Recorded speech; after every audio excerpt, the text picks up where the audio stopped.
The silence in St. Peter's Square shattered as a lone voice rose above the crowd. Captain Lorenzo Bianchi, a 15-year veteran of the Swiss Guard, stepped forward from the formation, breaking centuries of protocol. His resonant tenor voice carried across the square as he began to sing an ancient Latin hymn. Pope Robert Francis Prevost froze on the balcony, his eyes widening in surprise. The newly elected American pontiff, just moments into his first public blessing, watched as thousands of phones raised to capture this unprecedented moment. Lorenzo's voice soared higher, the words of praise cutting through the stunned silence of the Vatican officials. For the first time in 500 years, a member of the Pope's elite guard had broken rank to perform, and what happened next would change both men's lives forever.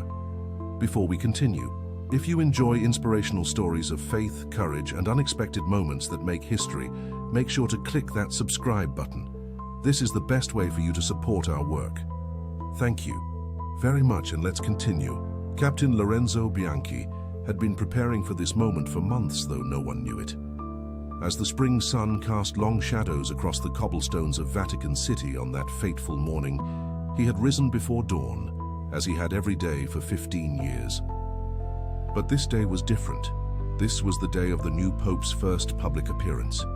Lorenzo stood before the mirror in his quarters, his fingers trembling slightly as they traced the contours of his Renaissance-inspired uniform, the distinctive blue, red, and orange garb that had marked the Swiss Guard since 1506. The ceremonial armor gleamed in the dim light, each polished surface reflecting his solemn expression. Today he would either honor his position or disgrace it entirely. "God give me strength," he whispered, adjusting his helmet one final time.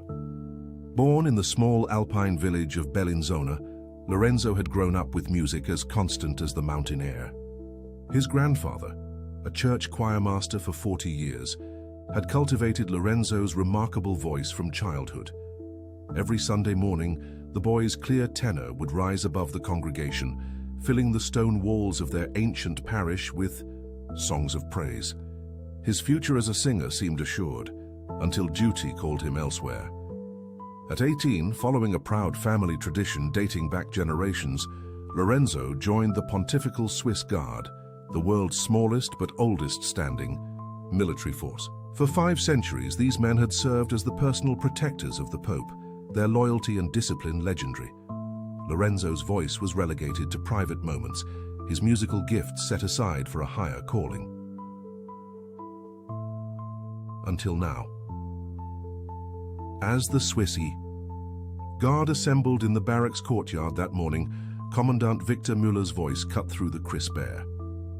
"Today marks a historic turning point for the Church," the Commandant addressed his men, his voice carrying the gravity of the moment. "Pope Robert Francis Prevost is not only our first American pontiff, but a man who represents a bridge between worlds. Our duty remains unchanged. Protect him with our lives if necessary." Lorenzo stood at rigid attention, the weight of what he planned to do pressing down on his conscience. His closest friend in the Guard, Sergeant Marco Rossi, noticed the tension in Lorenzo's face. "You look like you're about to face the Inquisition," Marco whispered as they marched toward their positions. "What troubles you, my friend?" Lorenzo kept his eyes forward. "Today may be my last in the Guard," he replied softly, "but some calls cannot be ignored, even if they cost everything." Marco's step faltered momentarily before he regained formation. "Lorenzo, what are you planning?" But they had reached their positions and protocol demanded silence. Marco's question hung unanswered in the air as they took their places in St. Peter's Square. The crowd had begun gathering before dawn, pilgrims, tourists, the faithful, and the curious, all drawn to witness Pope Robert Francis Prevost's first public blessing. The election of an American pope had sent shockwaves through the Catholic world. Some celebrated the fresh perspective he might bring, others worried about breaking with European tradition. At 68, Prevost was younger than many of his predecessors, with a reputation for progressive thinking tempered by deep theological scholarship. What few people knew was the personal connection that bound Lorenzo to this new pontiff. 20 years. Earlier, when Prevost was still a humble bishop serving in Peru, He had visited Lorenzo's village on a missionary trip. There he had heard young Lorenzo sing during Mass and had spoken prophetic words that the boy had never forgotten. "Your voice does not belong to you alone," Bishop Prevost had told him. "It is a gift meant to lift hearts toward heaven. Whatever path you walk, remember that such gifts must find expression." Those words had haunted Lorenzo through his years of silent service. As noon approached, anticipation electrified the air in St. Peter's Square. The crowd swelled to over 100,000 people, their collective breath creating a low hum of excitement. Journalists from every corner of the globe trained their cameras on the central balcony of St. Peter's Basilica, the Loggia of Blessings, where Pope Prevost would soon appear. Lorenzo stood at his designated position, sweat beading beneath his helmet despite the cool spring air. His hand rested on the hilt of his ceremonial sword, knuckles white with tension. The plan had seemed clear in the solitude of prayer, but now, surrounded by his brothers in arms and the eyes of the world, doubt crept in. Inside the Apostolic Palace, Pope Robert Francis Prevost knelt in private prayer before his first public appearance. The weight of the papacy, a burden he had never sought, pressed upon his shoulders. Just days ago he had been Cardinal Prevost, and now he wore the white cassock that marked him as spiritual leader to over 1 billion Catholics worldwide. His elevation had come as a shock to many, including himself. A quiet academic at heart, he had spent years in Peru and Bolivia before being called to Rome. His simple approach to faith and his focus on the marginalized had resonated with a college of cardinals seeking renewal for a church facing modern challenges. Pope Prevost rose from prayer and turned to Monsignor Philippe Duchamp, his newly appointed personal secretary. "Are we ready, Monsignor?" he asked, his voice carrying the slight accent of a man who had spent decades speaking Spanish in South America.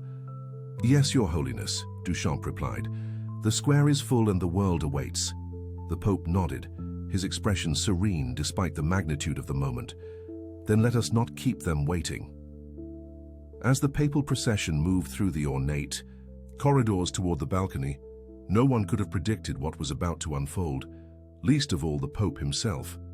The grand curtains parted, and Pope Robert Francis Prevost stepped onto the Loggia of Blessings, sunlight glinting off his silver cross. A deafening roar erupted from the crowd below. Thousands of flags waved in a kaleidoscope of colors, representing nations from every continent. The Pope raised his hands in greeting, his smile genuine but humble. This was the first time many had seen their new pontiff up close. His face, weathered by years under the South American sun, carried both wisdom and warmth. Below, Lorenzo felt his heart hammering against his ribs. The moment approached.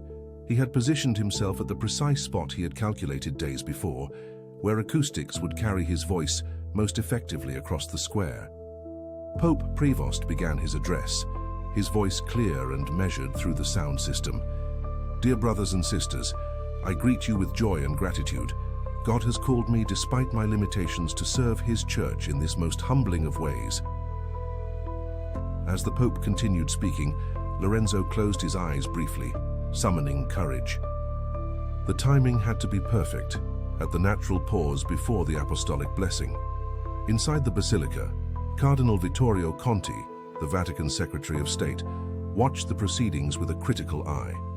A traditionalist who had hoped for a European pope, he had accepted Prevost's election with public grace but private reservation. Beside him stood Archbishop James Sullivan, an American ally of Prevost, whose presence in the Curia had helped bridge cultural divides during the transition. "He speaks well," Cardinal Conti observed, his tone measured. "The crowd responds to him." Archbishop Sullivan nodded. "The Holy Spirit chooses wisely, Eminence, even when the choice surprises us." On the square, the Pope concluded the formal portion of his address. "And now, before I impart the apostolic blessing, I ask you to pray for me that I may faithfully serve as Christ's vicar on earth." This was the moment Lorenzo had waited for. As the crowd quieted in anticipation of the blessing, Captain Lorenzo Bianchi took 2 precise steps forward, breaking the perfect formation of the Swiss Guard, an action so unexpected that his fellow Guards initially froze in confusion, rather than moving to stop him. Drawing a deep breath, Lorenzo began to sing. The ancient Latin hymn Te Deum poured from his lips, a song of praise and thanksgiving traditionally reserved for momentous church occasions. His powerful tenor voice, untrained professionally, but naturally gifted, carried across the square without need of amplification, silencing the murmurs of surprise from the crowd. Te Deum laudamus, Te Dominum confitemur. We praise you, O God, we acknowledge you to be the Lord. On the balcony, Pope Prevost's blessing was halted mid-gesture, his eyes widening in surprise as he sought the source of the song. When he located Lorenzo, resplendent in his Swiss Guard uniform, a flash of recognition crossed his face. The crowd fell into a stunned silence before phones rose in unison to capture this unprecedented moment. Vatican officials flanking the Pope exchanged alarmed glances. Commandant Müller, standing at the perimeter, signaled frantically for guards to intervene, but hesitated at physically removing Lorenzo during a papal appearance. For 3 minutes that seemed to stretch into eternity, Lorenzo sang. His voice carried not just the notes but the depth of his devotion to God, to the Church, and to a promise made to himself when a young bishop had recognized his gift decades ago. As the final notes faded across the square, Lorenzo resumed his position, eyes forward, face composed despite the enormity of his breach of protocol. The silence that followed was deafening. Pope Prevost stood motionless for several heartbeats. The world waited. Then, to everyone's astonishment, the Pope smiled. It began small, just a slight upturning of his lips, before blooming into a full expression of joy that crinkled the corners of his eyes. "Bene, bene," he said, his voice catching slightly with emotion. "God speaks to us in many ways, does he not? Sometimes through the voices of those we least expect." Without further explanation, Pope Prevost continued with the apostolic blessing, as though nothing unusual had occurred. But something fundamental had shifted in that moment, something that would reverberate through the Vatican for days to come. As the ceremony concluded and the Pope withdrew from the balcony, Lorenzo stood rigid at his post, aware that his future hung in precarious balance. Commandant Müller's face was thunderous as he marched toward him. "Captain Bianchi," he hissed just loudly enough for nearby guards to hear, "report to my office immediately following the conclusion of duties." Lorenzo gave a single, sharp nod. "Yes, Commandant." Marco caught his eye as the formation began to move. His expression mingled awe and concern. "You magnificent fool," he mouthed silently. Throughout the afternoon, as the Swiss Guard continued their ceremonial duties, whispers raced through Vatican City. Tourists pointed at Lorenzo, recording videos and speculating about the identity of the singing guard. Inside the Apostolic Palace, a different kind of discussion was taking place. Pope Prevost sat in his private study, fingers steepled beneath his chin as he listened to Cardinal Conti's impassioned argument. "Your Holiness, while the moment was moving, we cannot condone such a breach of discipline," the Cardinal insisted. "The Swiss Guard exists on the foundation of order and tradition. If this goes unpunished, what next?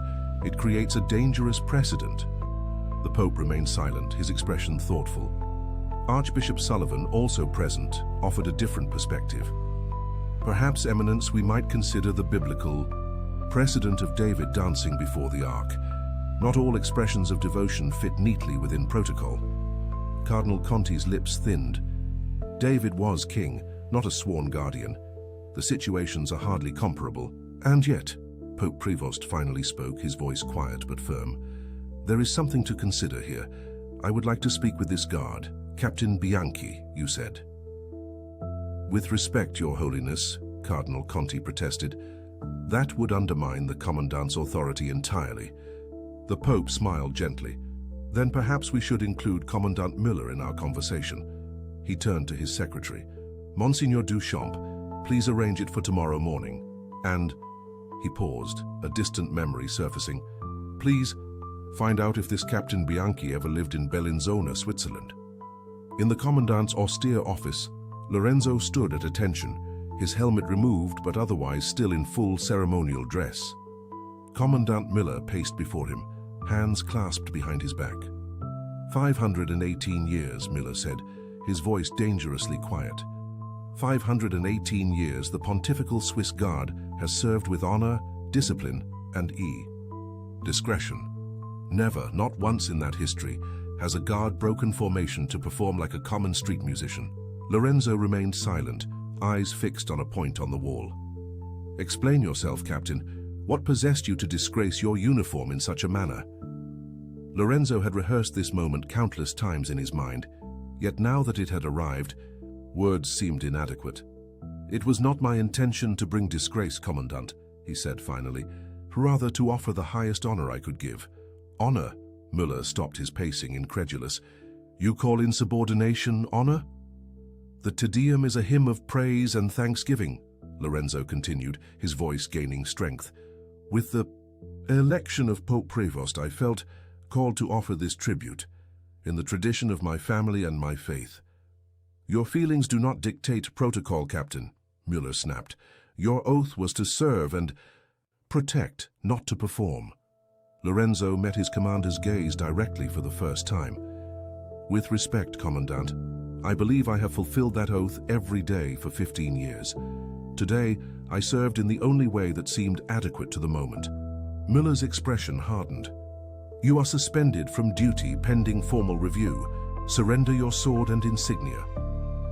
Without hesitation, Lorenzo unbuckled his sword belt and placed it on the desk, followed by his rank insignia, the culmination of 15 years of service laid bare before him. The Pope has requested your presence tomorrow morning, Müller added, his tone making clear he disapproved of this development. After that, you will await the Guard Council's decision regarding your future. Lorenzo nodded once, sharply. I understand, Commandant. As he turned to leave, Müller's voice stopped him at the door. Bianchi, Lorenzo turned back. Müller's stern facade cracked slightly. It was technically impressive. Your singing. Coming from Müller, this was tantamount to high praise. Lorenzo allowed himself a small nod of acknowledgement before exiting. Night fell over Vatican City, bringing with it a strange hush. In his sparse quarters, Lorenzo sat on the edge of his bed, still in his uniform trousers and white shirt, the rest of his ceremonial garb carefully stored away, perhaps for the last time. A soft knock at his door broke his reverie. He opened it to find Marco holding a bottle of wine and 2 glasses. I thought you might need this, Marco said, pushing past him into the room, especially if it's your last night in the barracks. Lorenzo accepted the glass Marco poured, taking a careful sip. News travels fast. Like divine revelation, Marco agreed, sitting beside him. The entire guard knows you're meeting with the Pope tomorrow. Half think you'll be canonized, the other half expect excommunication. Despite everything, Lorenzo laughed. And what do you think, old friend? Marco studied him. I think you've been planning this for months. What I can't figure out is why. Lorenzo was silent for a long moment, swirling the wine in his glass. Do you remember when I joined the guard? How I used to sing in the shower? How the others would gather outside to listen? Of course. We called you Il Usignolo, the nightingale. Commandant Reichlin called me to his office one day, Lorenzo continued. He said my voice was a gift from God, but my place was in formation, not performance. He made me promise to keep my singing private, to maintain the guard's dignity. And you've honored that for 15 years, Marco said. Until today. Lorenzo set down his glass and moved to the small desk in the corner. From a drawer, he withdrew a worn photograph and handed it to Marco. This was taken in my village 20 years ago. Marco examined the faded image. A much younger Lorenzo, perhaps 16, standing beside a smiling priest. Even in the old photo, the priest's eyes held the same kindness now familiar to the world in Pope Prevost's gaze. Is that? Lorenzo nodded. He came to our parish on mission work. After hearing me sing at Mass, he told me something I've carried ever since, that my voice was meant to lift hearts to heaven, regardless of what path I chose. Understanding dawned on Marco's face. So when he was elected Pope. I knew what I had to do, Lorenzo finished. One song, one offering of gratitude and praise, even if it costs me everything. Marco handed the photograph back, shaking his head with a mixture of admiration and exasperation. You always were more devout than sensible. Perhaps, Lorenzo agreed with a small smile. We shall see what tomorrow brings.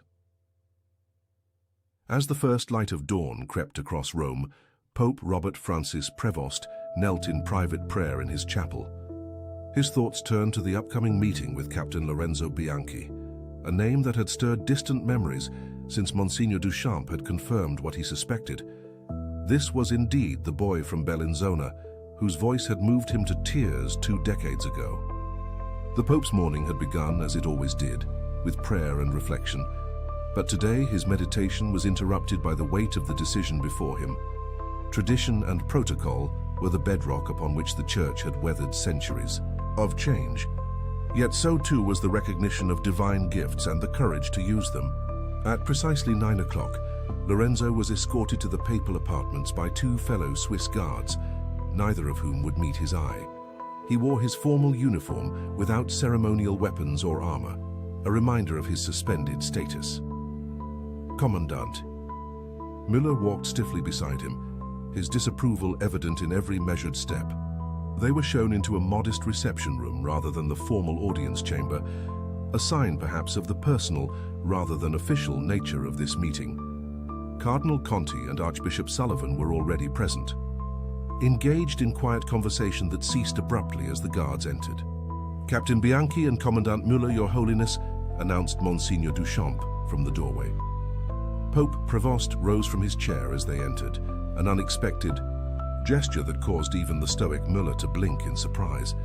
Protocol dictated that all should bow to the Pope, not that he should stand for them. Captain Bianchi, the Pope said warmly, extending his hand. I believe we have met before, though under different circumstances. Lorenzo knelt and kissed, the papal ring as tradition required, before rising to meet the Pope's gaze. In Bellinzona, Your Holiness, though I was just a boy then. And I was just a visiting bishop, Pope Prevost smiled. Yet here we both are, by God's mysterious design. Cardinal. Conti cleared his throat. To Your Holiness, perhaps we might address the matter at hand. Of course, Eminence. The Pope gestured for everyone to be seated. Lorenzo remained standing until specifically invited to sit, a small point of protocol he was determined to observe. Perfectly now. Captain Bianchi, Pope Prevost began, his tone growing more serious. Your actions yesterday have created quite a stir. Cardinal Conti has forcefully argued that discipline must be maintained, while Archbishop Sullivan suggests there might be room for... How did you phrase it, James? Divine improvisation, Your Holiness, the Archbishop replied with a slight smile. Indeed, the Pope turned his attention fully to Lorenzo. Before we discuss consequences, I would like to hear from you directly. Why did you choose to sing at that precise moment? Lorenzo had spent the night preparing for this question, yet still he chose his words carefully. Your Holiness, the election of a pope is a moment when heaven and earth meet, when the Holy Spirit works through human instruments to guide the Church. As I stood witnessing your first blessing, I remembered your words to me years ago about using my voice to lift hearts to heaven. He paused, aware of Müller's stiffening posture beside him. In that moment, it felt as though all my years of service in silence had been preparation for this one act of praise, to honor God for his choice, and to welcome you with the best gift I had to offer. Pope Prevost nodded thoughtfully. The Te Deum is traditionally sung at the election of a pope, though usually by the Sistine Choir. Exactly why this breach is so inappropriate, Cardinal Conti interjected. We have established protocols for such tributes, and yet, Archbishop Sullivan countered, is it not significant that Captain Bianchi chose a liturgically appropriate hymn? This was not some secular performance, but an act deeply rooted in our traditions. The debate might have continued, but Pope Prevost raised his hand gently for silence. He studied Lorenzo for a long moment. Captain, are you prepared to accept whatever consequence comes from your action? I am, Your Holiness, Lorenzo answered without hesitation. The Pope turned to Commandant Müller. And you, Commandant, what do you recommend? Müller straightened, clearly having anticipated this question. Traditionally, such a breach would merit dismissal from the guard, Your Holiness. However, Given Captain Bianchi's exemplary 15-year service record, I would recommend demotion and reassignment to non-ceremonial duties. Lorenzo's heart sank, though he kept his expression neutral. Non-ceremonial duties would mean transfer to security details or administrative posts, away from the ceremonial heart of the guard that had been his life's calling. Pope Prevost considered this, then looked to Cardinal Conti.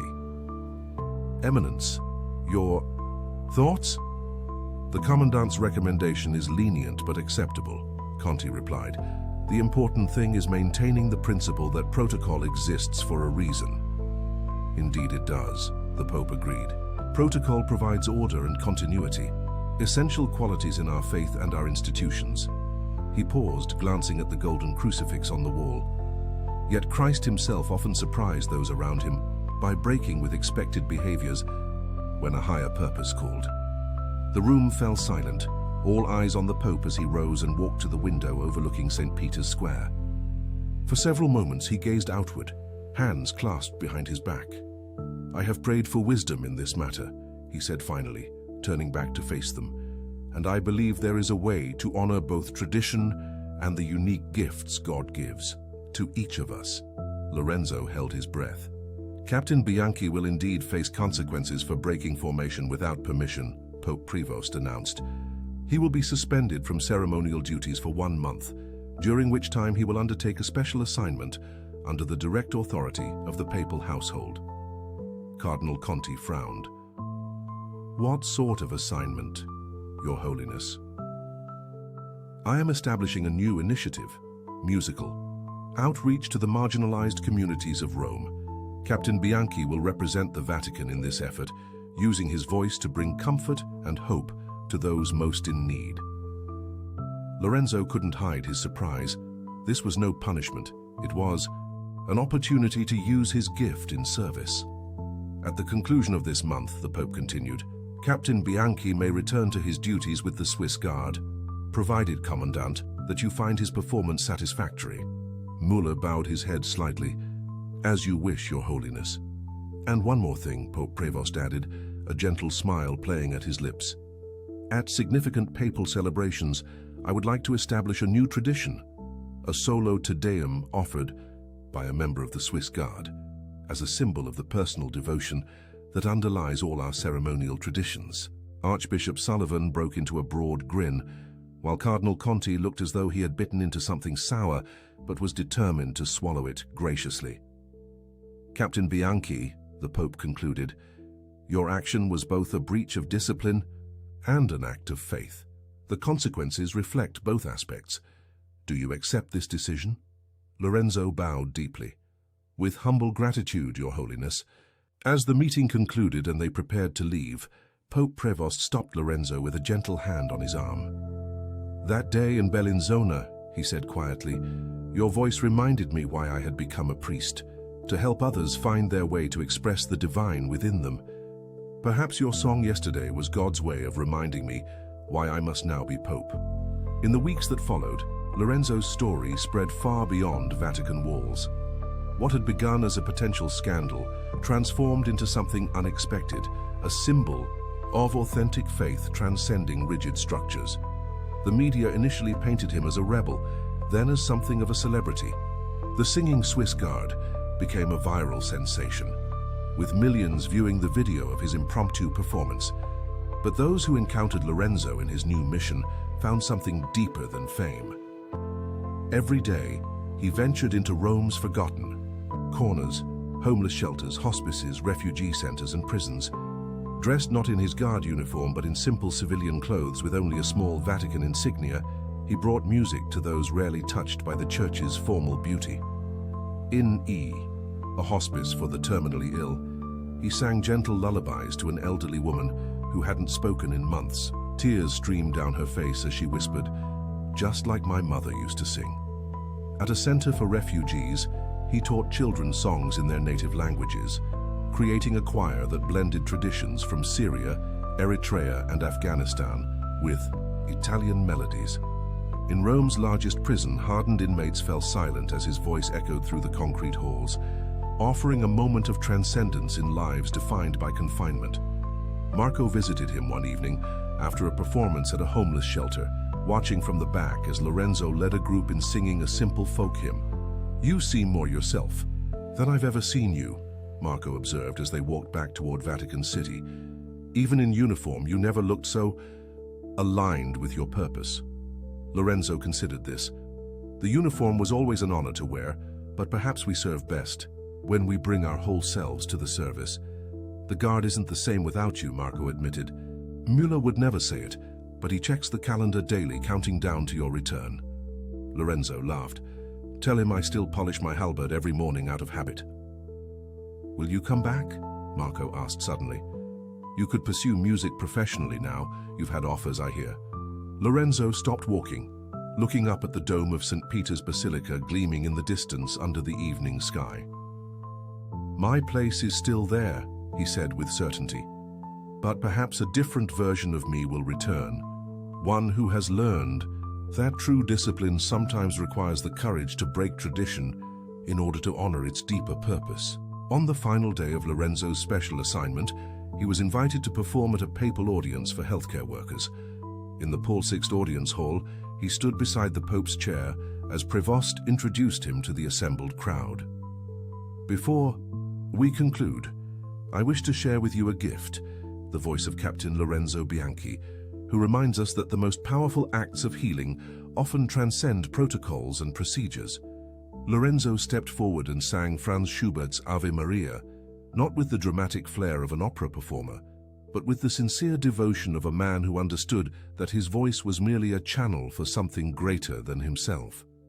As the final notes faded, Pope Prevost rose and embraced him, a moment captured by Vatican photographers that would appear on front pages worldwide. The following morning, Lorenzo donned his full Swiss Guard uniform for the first time in a month.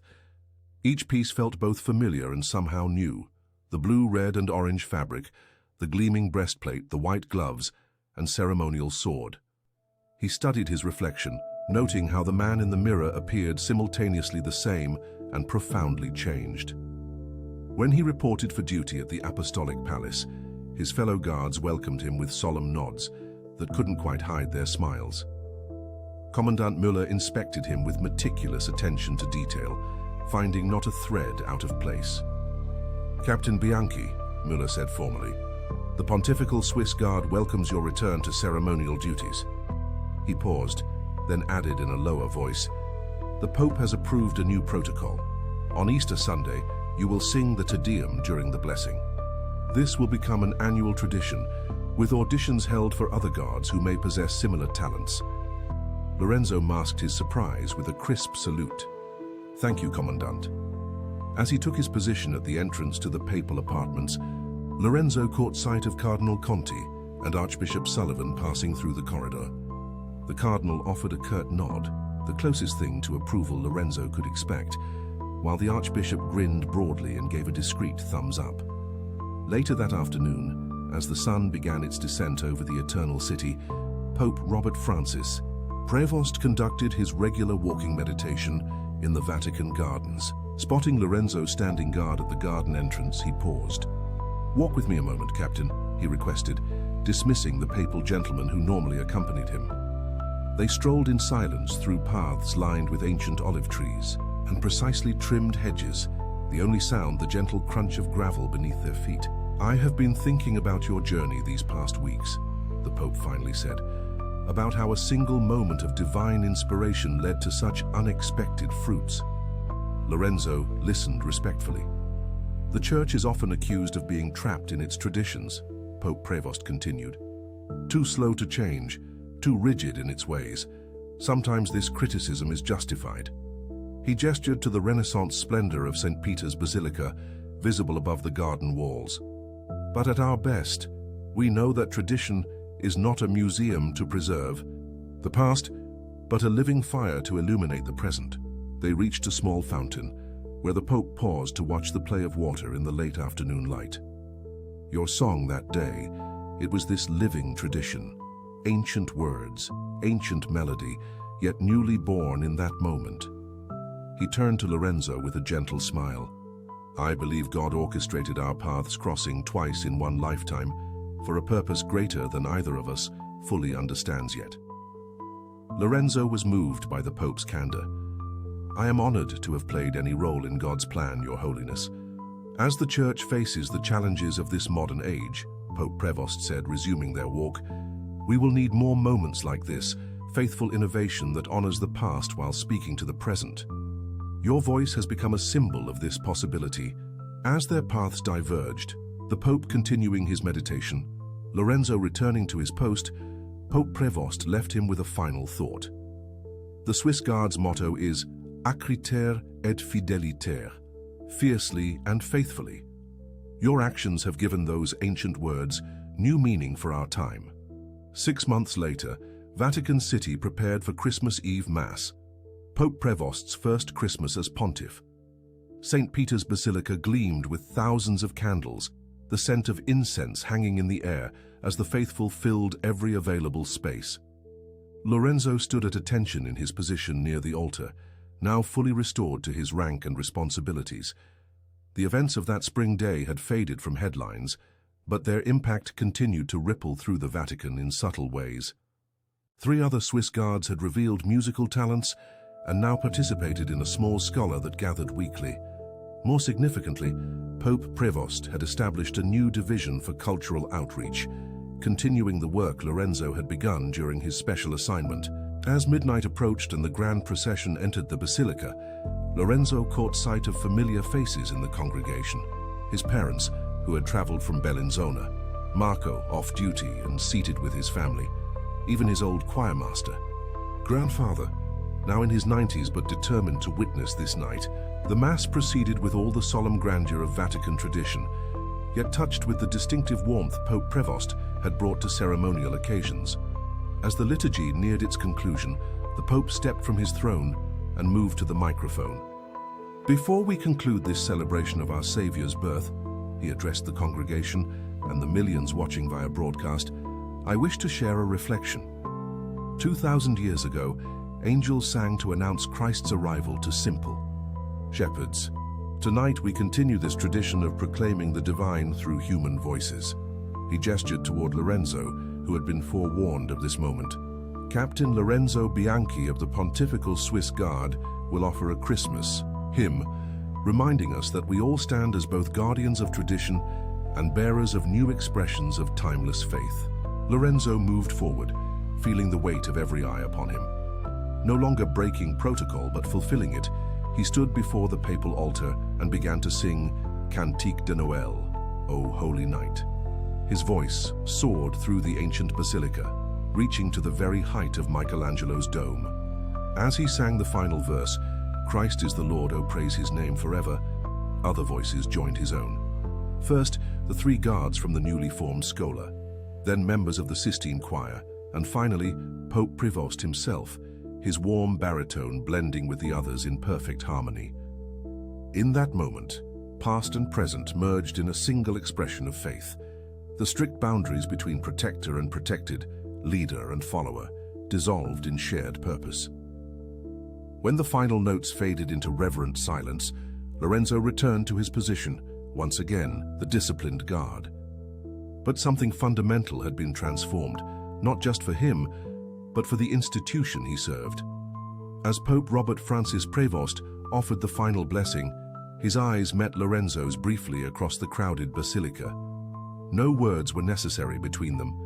Both understood that what had begun as a breach of protocol had become a bridge to a renewed expression of ancient faith, proof that even within the most traditional institutions, authentic devotion sometimes requires the courage to sing a new song. In Vatican City and beyond, the story of the Swiss Guard who sang for his Pope became legend, not just as a momentary sensation, but as a testament to the enduring power of both disciplined service and inspired innovation. Captain Lorenzo Bianchi had reminded a watching world that true loyalty sometimes demands not just following rules, but the bravery to transcend them when a higher calling beckons.